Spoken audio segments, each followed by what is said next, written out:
Boa noite a todos. Hoje eu tenho o prazer de estar contando com a presença do meu amigo, professor João, que não só é uma pessoa extremamente capacitada, mas mais uma pessoa que abraçou Araruna, que não é filho de Araruna, mas casou com ararunense, aqui desempenha a sua atividade e está conosco para bater um papo sobre um tema que é fundamental, que é a educação. Boa noite, João. Boa noite, Benjamin. Boa noite aos que nos acompanham pelo podcast através do YouTube.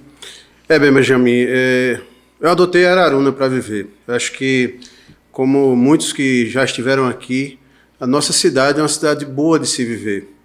Um povo bom, acolhedor, e um lugar que tem tudo que a gente precisa, mas ainda precisa resolver muita coisa que está pendente, por assim dizer. Eu acredito muito em Araruna, eu acredito nesse potencial, acredito principalmente no seu povo e nessa acolhida que as pessoas têm. Isso é um sinal muito positivo, né? Quantas e quantas pessoas não abraçam Araruna? Infelizmente nós vemos muitos filhos de Araruna que aqui queriam estar e não podem devido à falta de oportunidade. Mas eu vejo as pessoas que não são filhos da terra, mas chegam aqui, conseguem fazer um trabalho e amam profundamente essa cidade. É como se fosse uma adoção. Mas, João, eu queria lhe perguntar uma questão que eu venho observado constantemente, que é a questão da defasagem que ocorreu em todo o alunado. Você é um professor do ensino médio. Sim. E deve estar sentindo muito isso. Pós-pandemia, como é que estão esses alunos e quais os desafios que têm em relação à recuperação desse atraso que ocorreu durante o período da pandemia? Benjamin, hoje o grande desafio que a gente tem é a recomposição do aprendizado dos alunos. Apesar da grande propaganda que a gente teve nos últimos anos de que a educação à distância iria dar vencimento a essa necessidade, a realidade não foi tão bem assim. Em algumas escolas funcionou, em outras não. E a realidade é que nosso alunado, muito empobrecido, nas periferias da nossa pequena cidade, tiveram pouco acesso a essas tecnologias novas que passaram a fazer parte e que a gente está utilizando aqui agora nesse momento, mas que nas escolas tiveram grande dificuldade de dar esse vencimento, porque tanto os alunos tinham pouco acesso, grande dificuldade de acesso, quanto os próprios professores. Todos nós fomos pegos de surpresa. Antes da pandemia, até 2018, poucos eram os colegas, professores, que tinham familiaridade com esse tipo de ambiente, com esse tipo de produção, com esse tipo de produção de conteúdo. E isso dificultou o aprendizado necessariamente dos alunos. E a gente sente isso no ensino médio, né? Aqui teve antes o professor César falando da universidade e conversando com colegas, com professores da universidade, eles reclamam que os alunos chegam lá com uma defasagem de ensino, e a gente que está no ensino médio sente muito isso. O aluno que pouco sabe ler, tem pouco letramento matemático, tem pouco letramento na língua materna, que é o português, e as outras disciplinas, como no caso da minha de história, elas vão ficando pela margem, vão ficando esquecidas pelo caminho. E esse desafio que se coloca agora, da recomposição desse aprendizado, eles têm um peso muito grande para a rede municipal, porque é na rede municipal que estão os anos iniciais, onde o aluno, onde a criança precisa ser alfabetizada. Ela precisa aprender a ler na nossa língua materna, aprender a ler e a escrever em português. Ele precisa ser letrado na língua matemática. Eu vi uma coisa, professor João, que eu fiquei impressionado, né? Um relato de alguns alunos aqui da rede municipal que chegam ao 9º ano sem saber ler. Mas eu falo do ponto de vista, não é só letrar, ler realmente para ter um discernimento total, uma interpretação de um texto. Isso é fato? Sim, isso é muito comum. É muito comum na nossa cidade, mas no Brasil todo. Tanto que há um esforço hoje. O próprio Ministério da Educação está repensando como fazer novas políticas, e aí nesse meio do caminho tem a discussão sobre o ensino integral, como dar mais horas de presença da criança, do estudante na escola, se isso vai resolver. O fato é que a questão concreta é que é preciso que as redes municipais, no caso a nossa rede municipal, se prepare, se organize, pense com maior cuidado e com maior carinho como preparar o estudante, porque realmente é muito comum o aluno chegar no ensino médio sem ter as habilidades necessárias na área de linguagem, que aí a gente costuma resumir essa ideia de que ele não sabe ler de fato. Ele sabe ler e escrever, mas não entende o que está escrevendo. Ele não consegue a interpretação de um Exato. texto sobre a sua profundidade, né? Não consegue, o que é o conteúdo, não consegue compreender, não consegue alcançar, aprender isso para si. Você me falou da pandemia, né? Da questão que realmente foi algo muito preocupante. Eu vi outra notícia outros dias que a prefeitura está fazendo um gasto gigantesco agora de tablets. Sim. Eu até estranhei muito isso, porque esses tablets, se fossem para ser adquiridos e o acesso à internet para os alunos, deveria ter ocorrido durante o período da pandemia. Como é que justifica um atraso desse? Será que esse tablet era tão necessário no momento que já se voltou às aulas presenciais? Será que o recurso não poderia ser utilizado até numa qualificação melhor, valorização dos professores? Eu penso dessa forma aqui. Eu penso no tablet dentro de sala de aula. Ele é um instrumento que tem diversas questões que o envolvem. Eu acho que é como você dar um caderno a um menino e não dar um lápis. Ele vai fazer o que com o caderno? Bom, com o caderno pelo menos ele pode fazer um aviãozinho, né? Entregar um caderno como é feito aqui no mês de setembro, já no final do período letivo. Eu achei interessante, conversando com as pessoas na rua, disse, olha, parece que a Secretaria de Educação se adiantou para 2024, já estava entregando em setembro. Foi um atraso. Foi atraso? Depois eu imaginava que já era o adiantamento para 2024. Eu acho que a questão do tablet ela é uma coisa de fazer propaganda de si e não necessariamente atender a necessidade do aluno. Beleza, eu vou dar o tablet ao aluno. Ele precisa ter internet para acessar os conteúdos que vão estar disponíveis a ele. Que foi o grande problema da pandemia. Que foi o grande problema da pandemia. Os alunos não tinham acesso em casa a uma internet de velocidade que pudesse até ter uma conectividade com a escola, né? Mas há que se lembrar que o Ministério da Educação agora lançou novos editais do Escolas Conectadas. Mas isso surtirá efeito em 2024. Mas a escola conectada é melhorar a conexão na escola, que nem sempre dá certo.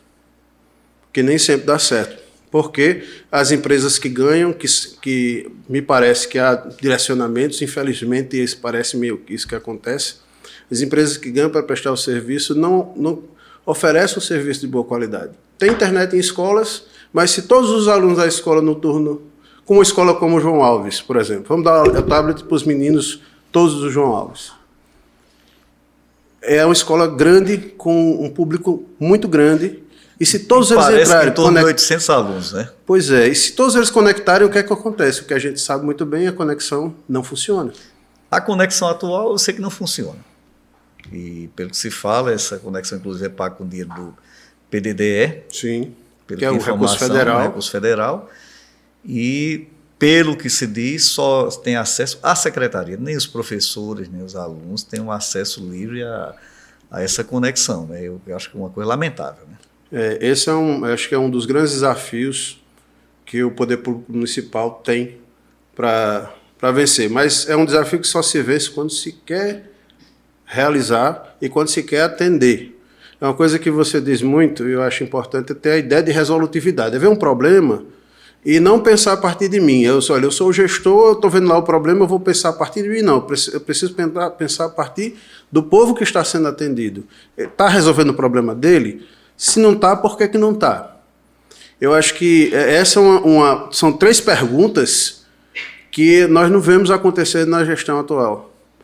Porque o problema é do povo, me parece.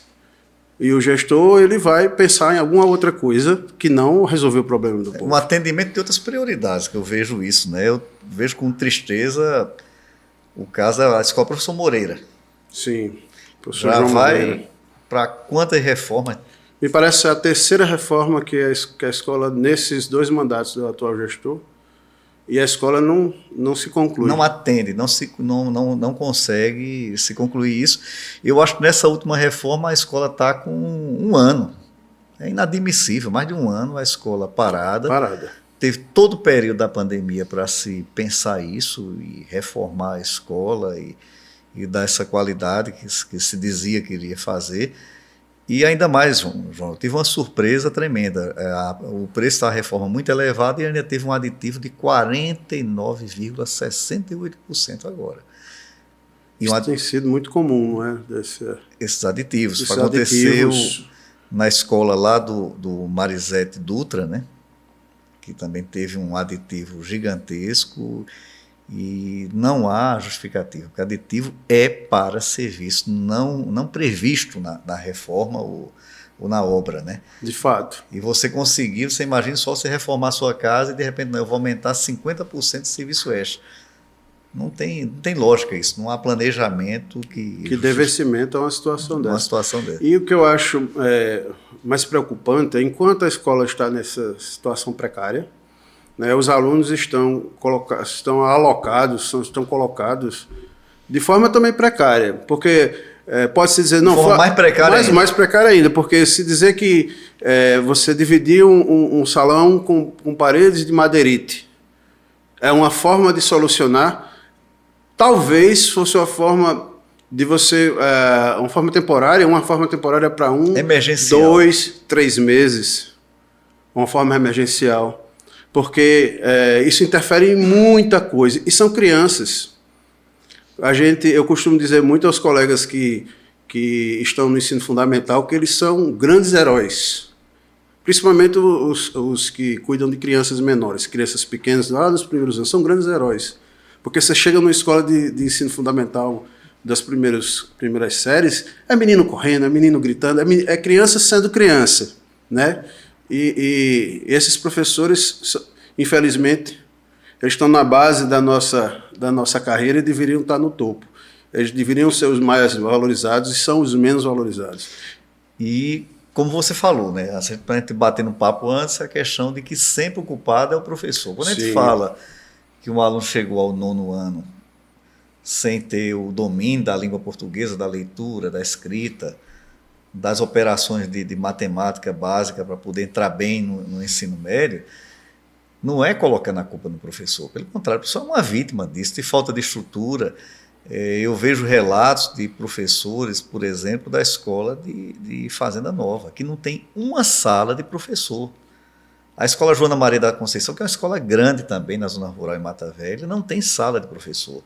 Como é que você pode pensar numa escola sem ter um espaço para que o professor faça o planejamento? Você falar que isso é um espaço físico ideal? Sim. Eu acho que uma das coisas da vida do professor é o planejar. Mas para planejar, precisa ter espaço. Quando eu fui lá no salão paroquial e vi como a escola João Moreira funciona, eu fiquei imaginando onde é que os colegas planejam. Aí isso é um trabalho que nós levamos para casa. E é muito impactante, porque quando nós vemos outros modelos de educação, como eu tive a oportunidade de ir à Finlândia, no programa Giramundo, e agora fui à Espanha, no programa Conexão Mundo, quando a gente chega numa escola lá fora, na Finlândia, por exemplo, nós tivemos uma escola de ensino fundamental em que os professores não usavam a sala de professores, a sala comum de professores, porque cada professor tinha seu gabinete. E era uma escola de ensino fundamental. Então, o professor ele tinha uma carga horária não tão alta quanto a nossa aqui no Brasil, para estar em sala de aula, porque mais da metade da sua carga horária era de planejamento. Então, mas para que haja um espaço de planejamento, é preciso que o poder público, o mantenedor da escola, entenda que não é simplesmente soltar um professor dentro de uma sala e ele vai magicamente, pelos conhecimentos que ele tem, que ele acumulou de alguma forma, vai magicamente alfabetizar o aluno, transformar a vida do aluno. Isso não acontece. Com estrutura boa, com espaço de planejamento, com entendimento do que é que o professor está fazendo, o que é que ele tem que fazer, né? É uma coisa que a Escola Benjamin Maranhão, por exemplo, agora está passando por esse processo, finalmente, depois de três longos anos. Tanta luta e até denúncias, né? Que nós fizemos. Sim. Os professores fizeram, os alunos fizeram. Sim, de muita luta. 3 anos parado, teve a pandemia e isso mascarou muito essa situação, mas era um absurdo completo. Muito embora ainda tenha que se dizer uma coisa, viu? A escola não tá concluída. Todo o prédio foi revisado, está muito bom. Eu estive lá várias vezes, o prédio está muito bom. Mas o sistema de climatização das salas não foi concluído. Por quê? Porque não foi ligado à energia, o transformador. Não foi ligado, por isso não foi instalado, por exemplo. Professor João, veja só, eu tenho observado o plano de carreira que chegou do município na Câmara Municipal e que, graças a Deus, não foi votado. Porque aquela proposta realmente ela ataca uma das coisas que são fundamentais em relação ao magistério, que é a capacitação, que é o incentivo ao professor fazer a especialização, o mestrado e o doutorado. Como é que você, como professor, vê isso? Essa questão dessas limitações, dessas amarras que foi colocado nesse plano de carreira de Araruna. Eu acho que, eu costumo dizer a quem me pergunta, quando eu comento, é um dos maiores desrespeitos. Porque, como a gente estava conversando, uma parte da vida do professor está em sala de aula na relação com o aluno. A outra, ele tem que planejar, mas na outra ele tem que estudar. Quem adota a carreira docente tem a consciência de que ele vai estudar a vida inteira, até se aposentar. Porque há sempre coisas novas que a gente tem que aprender. O processo de ensino e aprendizagem é sempre uma via de mão dupla. Eu estou ensinando aos alunos, estou aprendendo com eles, eu estou aprendendo fora para ensinar a eles, né? E quando o poder público me impede, me desestimula que eu frequente um curso de capacitação de ensino em pós-graduações, é dizer que o professor não precisa trabalhar. É fazer mais do mesmo. Mas ao tempo em que diz isso, quer exigir que haja resultados. Mas como é que pode haver resultados se o professor não estuda? Se o professor não tem incentivo para estudar, que é mais importante. Tudo bem que eu, enquanto docente, eu adoto isso enquanto filosofia de vida. Mas todos nós somos humanos. Você não vai chegar e, de repente, além da sua carga horária em sala de aula, o planejamento, a todo o seu trabalho normal, se dedicar a um mestrado, sabendo que não vai ter como ser incorporado isso no salário. Sim. Você não vai poder partir para um doutorado sabendo que não teve nem a chance, porque, pelo que eu li do plano de carreira, são 2 vagas por ano. Sim. Havendo um interstício, né, que é um período entre que cada professor podia apresentar e ser incorporado seu mestrado para depois seu doutorado. Uhum. Uma coisa totalmente que vai contra a essência do Fundeb. O Fundeb, quando ele foi criado, e eu tive o prazer de ser prefeito naquela época, um dos pontos fundamentais era a capacitação do professor. E o recurso do Fundeb era para manutenção de escola e 60% para valorização dos professores. Depois o Congresso desvirtuou isso. E vem desvirtuando. Mas como gestor municipal, como prefeito, você pode pensar diferente isso. Sim. Você pode voltar a dar a valorização que o professor merece, não ser só uma palavra no ar, não ser só uma festa de final de ano de confraternização do professor. Você pode pensar nisso como uma forma verdadeira. Né? De fato. Aqui no estado da Paraíba, por exemplo, na rede estadual, isso é uma questão vencida há muito tempo.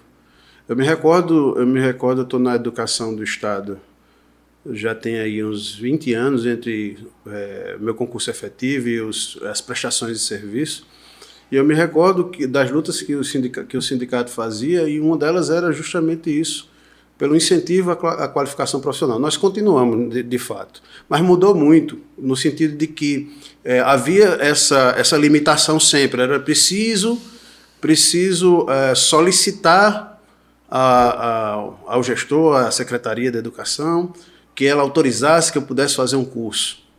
E aí fica sempre naquela história acho que a palavra talvez não seja difícil, mas é a questão ditatorial. Porque na lei diz que há uma condição, que o servidor ele pode se afastar por interesse da administração pública. Muito bem. Então, qual é a administração pública que tem um professor que não tem interesse que ele se capacite? Que administração pública é essa? E a pergunta que se coloca muitas vezes, quando você deixa isso solto pelo interesse da administração pública, cabe muitas atitudes que são ditatoriais mesmo. Sim. Que são atitudes colocadas, como existe aqui, e eu quero assumir um compromisso perante os servidores públicos de Araruna, que eu vou acabar com isso. Caso Deus permita e o povo de Araruna eu ser prefeito em 2025, eu vou acabar com essa história que está presente desde 2021 no Estatuto dos Servidores, de que pode qualquer servidor ser removido do seu local, ser transferido por uma simples decisão do secretário ou do prefeito. Isso não tem cabimento, uma coisa dessa. Não. Você vincular um direito, como o direito a se capacitar de um professor, uma decisão do secretário ou do prefeito, ainda por cima colocar amarras, limitando isso, 2 por ano, de 2 em 2 anos você ter direito a entrar. Isso mostra a falta de compromisso com o aluno. E depois é querer jogar na culpa do professor o que está acontecendo no momento. Você vê várias coisas que levam a esse estado de situação. E é uma posição, como eu disse, muito retrógrada, muito antiga, muito que se põe no momento em que o Brasil, por exemplo, não vivia na democracia. Hoje, por exemplo, eu faço mestrado na UFPB, sou bolsista da CAPES. Mas quando eu assino um contrato com a CAPES, é um contrato, lá está estabelecido como eu sou professor, o meu mestrado é para professores, a CAPES ela estabelece, ela obriga que eu tenho que continuar na rede pública, quando terminar a bolsa, por mais 5 anos. Então, a obrigação é outra. Ao invés de dizer, não, você não pode agora porque você tem que pedir a alguém, não, você está aqui, você passou na seleção, receba a bolsa, agora você tem a obrigação de dar o retorno à rede da onde você saiu. Que é uma posição em que muitas cidades no Brasil, muitos estados no Brasil assumiram de que o professor é liberado, vai estudar, vai se capacitar, né? E ao retornar ele tem que ficar ao mesmo tempo ou o dobro normalmente do tempo que ele foi liberado na rede como obrigação, por exemplo. Eu vou lhe dizer uma coisa que ocorreu comigo em 97, quando eu assumi a prefeitura de Araruna, muito jovem, mas eu encontrei uma situação de haver vários professores que não eram professores, eram regentes de ensino, eram pessoas que não tinham curso superior, mas funcionavam como professores do ensino fundamental. O que é que eu fiz? Nós fizemos na época um convênio com a universidade e foram 57 professores efetivos no município, que já estavam efetivados, que tiveram o direito. Só não fez o curso superior quem não quis, porque foi aberto um sistema especial, era no final de semana as aulas, semipresencial, já naquela época, e esses professores conseguiram o curso superior, se capacitar. Depois vieram uma série de capacitações. Isso melhorou o ensino na época. E esse era o espírito que estava na época do Fundeb. Quando eu vejo se dificultar a capacitação do professor, eu vejo que é um retrocesso gigantesco, que não há o que justificar. E é bom lembrar que em 1996 a gente teve a publicação da LDB, da Lei de Diretrizes e Bases da Educação do Brasil. Sim. Que estabeleceu o Fundeb, que hoje é o Fundef. E que proibia, dava um prazo para esses professores. Exato. O que é que aconteceu? Na época, eu vi isso como uma justiça. Tomar um ato de justiça com aquelas pessoas que estavam em sala de aula. Muitas pessoas dedicadas demais, que não tinham ainda o curso superior, mas procuravam dar aula, procuravam que os alunos tivessem um bom aproveitamento. E nós fizemos esse trabalho que ajudou o professor, porque ele pôde permanecer dentro da sua carreira e até progredir, e ajudou os alunos também. Sim. Esse é o pensamento nosso. Que está dentro do seu espírito de resolutividade. Se a LDB apontava para isso, você teve a oportunidade de provar que era possível ser feito. Né? Pequenas ações, é como eu estava dizendo no começo da nossa conversa. A quem nós estamos servindo? Eu como professor, como servidor público, aquele que ocupa o cargo de prefeito da cidade é um servidor público como eu, só faz uma outra função. A quem nós servimos? Então, essa é a grande questão que eu acho que o serviço público precisa ser pautado. É claro que nós, enquanto servidores públicos, como no caso a gente vinha discutindo do plano de carreira e remuneração dos colegas aqui do município, nós somos trabalhadores. Nós temos que pensar que o nosso trabalho nos dá a condição de receber, nos dá o direito de receber o salário. Isso é até bíblico, né? O trabalhador é devido ao seu salário. Mas quando o poder público, quem ocupa o poder público, não compreende isso e começa a dizer, olha, é a sua obrigação e faço mais com o menos, isso não existe. Ou até, muitas vezes, ocorrendo assédio moral, né? Essa Sim. transferência de professor, de servidores, é uma vergonha. Isso é assédio moral, isso é coisa que não deveria acontecer de forma nenhuma. Você pegar alguém que é efetivo no município, que fez concurso, que se esforçou, aí porque aquela pessoa tem uma divergência política, dizer, não, eu vou transferir você para a escola lá da zona rural distante, eu vou pegar alguém para estar lhe vigiando. Isso causou até um problema sério em muitas pessoas aqui, inclusive até de necessidade de tratamento psiquiátrico, de remédios controlados, Sim. todo tipo de coisa, porque isso acaba com a pessoa, reduz a pessoa, e alguns até terminaram até pedindo demissão do emprego.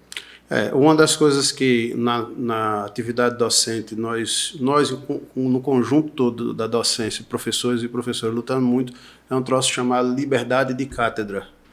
É que eu tenha condições, tenha liberdade de conduzir a minha própria aula. Mas há instrumentos de controle da minha aula, que são os planejamentos. A gente volta para aquele assunto lá. São os planejamentos que eu tenho que apresentar na escola. E apresentar resultado. E aí esses planejamentos eles vão em algum momento, precisam ser avaliados. Uma grande maquininha que precisa estar muito bem com as engrenagens funcionando. Se o professor não consegue fazer um bom planejamento, ele não tem uma boa aula a dar. E se não há uma pessoa que possa fazer a avaliação do planejamento dele, mas uma avaliação propositiva, e não essa avaliação punitiva. Só, olha, se você não faz do jeito que eu quero, eu vou lhe transferir. Se você não me agrada, você vai sair daqui. Isso não funciona. Né? Eu costumo comparar isso com o Instituto da Inamobilidade, né? Assim que chama com o Judiciário. O Judiciário e o Ministério Público. E o Ministério Público, o juiz não pode ser mais movido por um deputado, por exemplo. Mas nós podemos pensar nisso em relação aos professores, aos servidores, para o futuro. Sim, isso é algo que tem que ser pensado. Eu acredito muito na valorização do servidor público, do professor, e isso dá resultados. Não tenha dúvida que nós teremos um futuro muito melhor para a nossa juventude. Mas, João, tem outra ideia nossa, que é em relação à preparação dos alunos. Aqui em Araruna nós temos um campus da UEPB. Sim. Nós temos vários campos da Universidade Federal e da Estadual aqui próximos de Araruna. Sim. Guarabira, Cuité, Campina Grande. E eu vejo com muita preocupação essa questão do futuro da juventude de Araruna, de preparar esses alunos para passarem no Enem, nos vestibulares que aí existem, Sim. de ter acesso a programas como o ProUni. E eu vejo o papel da prefeitura, como nós poderíamos construir isso. Vejo até ideias inovadoras. Você vê, Bananeiras lançou um projeto de salas de estudo, porque muitas vezes o aluno ele mora numa casa muito pequena, dividida com muitos familiares, e não tem local nem para estudar. Eu vejo isso até em João Pessoa como uma coisa que as pessoas pagam para ter acesso a uma cabine de estudo. Era algo que a gente poderia pensar em preparação. Há 4 anos atrás eu já pensava em um cursinho pré-vestibular do município. Sim. Como algo que é possível. Como é possível isso? Nós temos excelentes professores aqui. Nós temos a possibilidade das parcerias com o curso de física, de engenharia, até com os alunos mesmo da Universidade Estadual. Na universidade há um programa que o professor César falou aqui, que é o programa de iniciação à docência, né, e de residência pedagógica, que é justamente os alunos, que é muito comum, na verdade, na UEPB e em várias outras universidades, que nesses programas os alunos que estão na universidade vão participar de ações como essa, de cursos pré-vestibulares, de preparação pré-vestibular, para que os estudantes que estão saindo do ensino médio possam ter acesso. Mas isso é quando se entende uma coisa, Benjamin, é que a saída sempre é pela educação. Isso parece retórica, parece uma coisa velha, mas a saída é sempre pela educação. Sem capacitação suficiente, a gente não tem pessoas empreendedoras. Sem capacitação suficiente, a gente não tem pessoas motivadas. E a capacitação ele vai ter dentro da escola. ou a partir da escola. A gente tem muitos exemplos de jovens aqui da cidade que, a partir das relações que ele teve, com os conhecimentos que ele teve dentro da escola, eles inventaram, criaram, revolucionaram suas vidas, né? Mas tudo começa pela estrutura escolar, pela educação. Mas quando a gente olha uma situação em que os universitários recebem uma bolsa que tem que pagar o próprio ônibus, em que a gente discute hoje, em nível nacional, isso é uma discussão muito antiga. É preciso dar acesso, por exemplo, à questão da universidade, mas é também uma questão da escola básica. É preciso trazer o menino para a escola básica, para a escola fundamental, e ter condições dele ficar lá. Ou seja, ter uma estrutura boa, ter uma merenda boa, ter boas aulas, né? No Estatuto de Política para a Juventude, tem um capítulo só para isso, que eu fui relator no Congresso, né? Que é assistência estudantil. Justo. A assistência estudantil é isso. É um transporte escolar para o estudante de forma digna. E eu fiquei impressionado que se diminuiu o ano letivo em Araruna. 30 de novembro já não havia mais transporte escolar, nem para o estado, nem para o município. E a pergunta que se faz, onde é que foi parar o dinheiro do transporte escolar? Porque é salário de educação.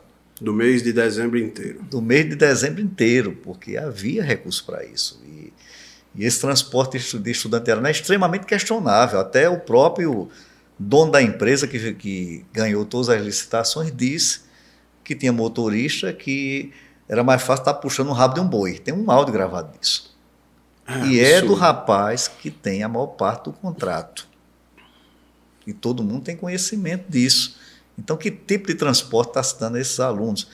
No caso do ensino superior, é um absurdo. É uma atitude politiqueira, propaganda enganosa. Você dizer que tem uma bolsa quando não dá para pagar nenhum ônibus. Era melhor que não deveria nem pagar o ônibus. Não tem sentido. Aquilo ali são compromissos públicos que eu estou assumindo através desse podcast, ouvindo pessoas qualificadas como você, discutindo, criando novas ideias, da gente pensar um modelo novo. E uma das coisas que nós não vamos fazer com certeza é deixar de dar o direito a um transporte escolar de um estudante universitário. É o mínimo que a prefeitura pode fazer. Eu estou falando além da gente ter um cursinho pré-vestibular organizado, pré-ENEM organizado aqui, se pensar até em cabines de estudo para o estudante que não tem condição de estudar em casa, se pensar nisso, nós vamos pensar em bolsa para incentivar, para o aluno pegar, comprar um material didático, ter um direito a um lanche. Como é que o aluno sai daqui para Guarabira ou para Campina Grande? Ele vai ter que lanchar, pelo menos. Lanchar, fazer Eu fui aluno já e sei disso, você foi aluno, sabe disso. E vivi essa realidade, saindo daqui de Araruna, uma das coisas que me fizeram escolher Araruna para viver, que o meu curso superior, eu estava, metade dele estive aqui, morando em Araruna, saindo daqui, indo para Guarabira à noite, e as dificuldades que a gente tinha, que eram muito grandes, como muitos, mas a gente compartilhava com muitos colegas de várias cidades e via que em outras cidades as prefeituras tinham outras posições e outras ideias, né? Mas a atual gestão, ao invés de avançar, retrocedeu muito mais do que o que havia antes. Muito mais do que o que havia antes. Mas disse que está dando uma bolsa. Essa bolsa para os jovens estudantes universitários, alguns têm algumas boas condições, não vamos dizer que. Outros não. E aquele dinheiro poderia servir para esse lanche, mas poderia servir para a compra de material, para uma xerox que é necessário, porque não dá para comprar o livro. Um livro na universidade, chega um professor, entrega uma lista, outro professor entrega outra lista, outro professor entrega outra lista. Cada um, se for comprar, se gasta R$3.000 em cada lista. E onde é que o estudante que tem esse dinheiro? O estudante de uma cidade tão acho que nunca periférica. Teve. Nunca teve. Nem na minha época de UFPB a gente tirava xerox. Sempre. A xerox todos. A Instituição Universal de Universidades. De universidades, exatamente. E eu acredito muito nisso. Nós temos que ter uma mudança de mentalidade. Para Araruna andar para frente, um dos pontos fundamentais é a educação. Sem educação não há esperança. E a educação vai muito além de reforma. Reforma pode estar agradando muito o dono da construtora, ou a propaganda do município. Mas está resolvendo o problema do aluno, está resolvendo o problema do professor que está lá na escola sem ter uma estrutura mínima de nada, que é o que acontece agora nesse momento, não tem uma sala de planejamento, como eu falei antes, está resolvendo o problema da qualidade do ensino? Não está. Agora, a propaganda... Reforma é sempre necessária, né? A gente não vai morar dentro de uma casa caindo. Mas é como você diz, não é só isso. Não é só isso, aí é um ponto. Mas é um pequeno início no meio de muitas alterações, muitos avanços que nós vamos precisar fazer em Araruna. Sim.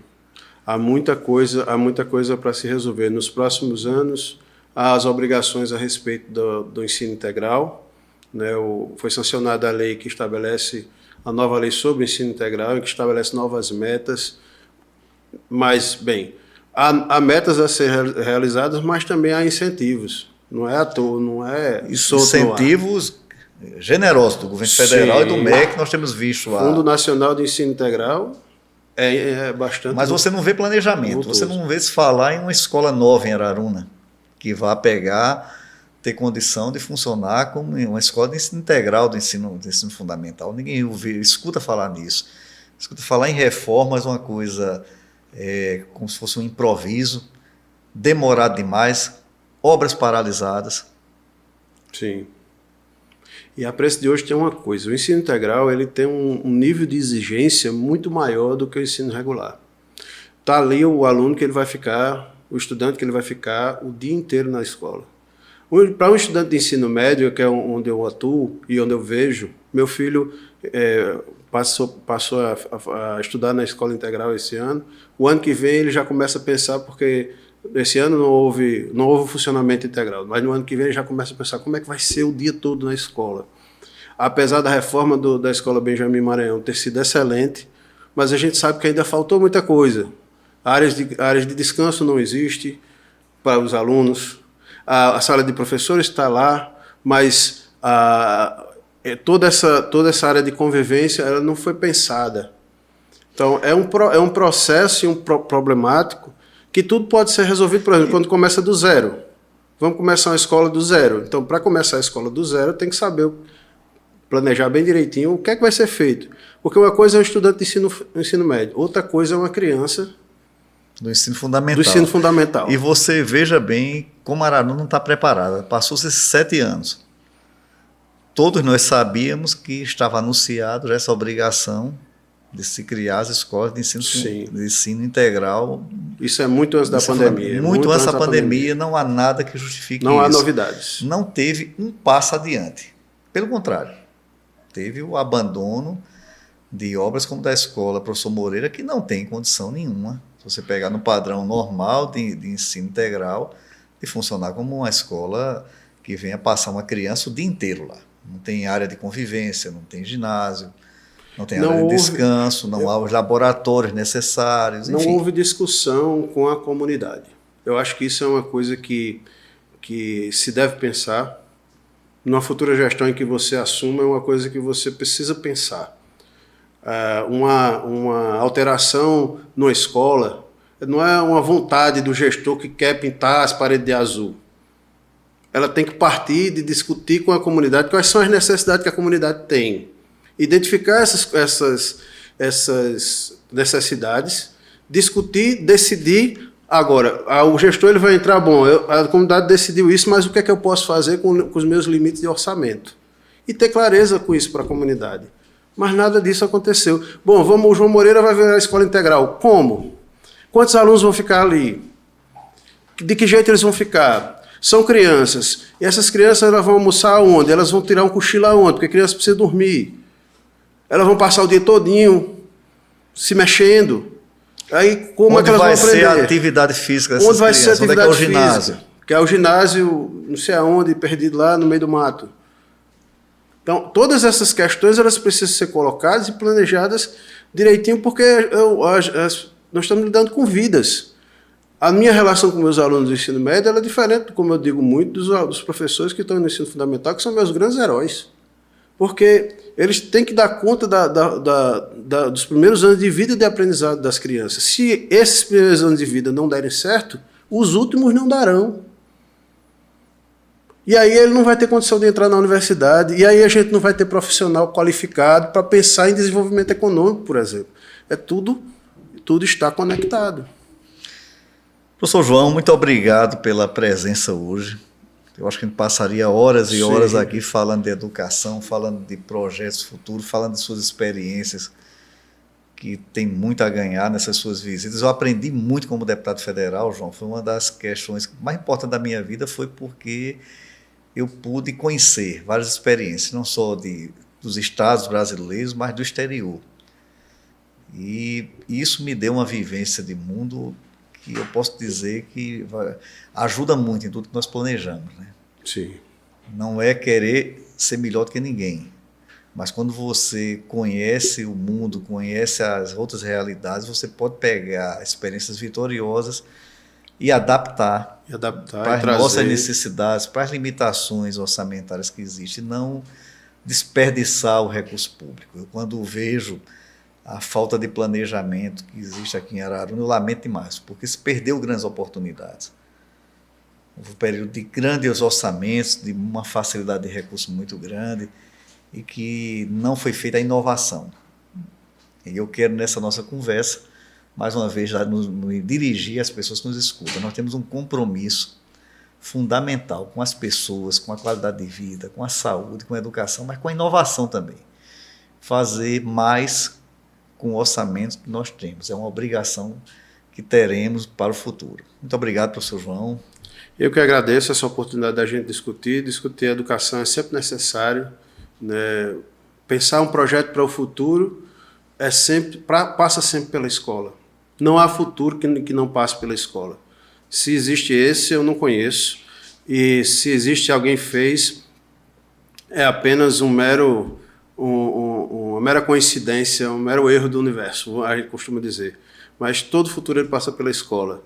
E nós, enquanto servidores públicos, enquanto pessoas, cidadãos comprometidos com a nossa comunidade, acho que temos que dar essa atenção. Então, eu quero agradecer a todos que estiveram conosco até aqui, agradecer a Benjamin, e estou aqui à disposição sempre para a gente conversar sobre esses assuntos e outros mais que vierem pela frente. Boa noite. Boa noite.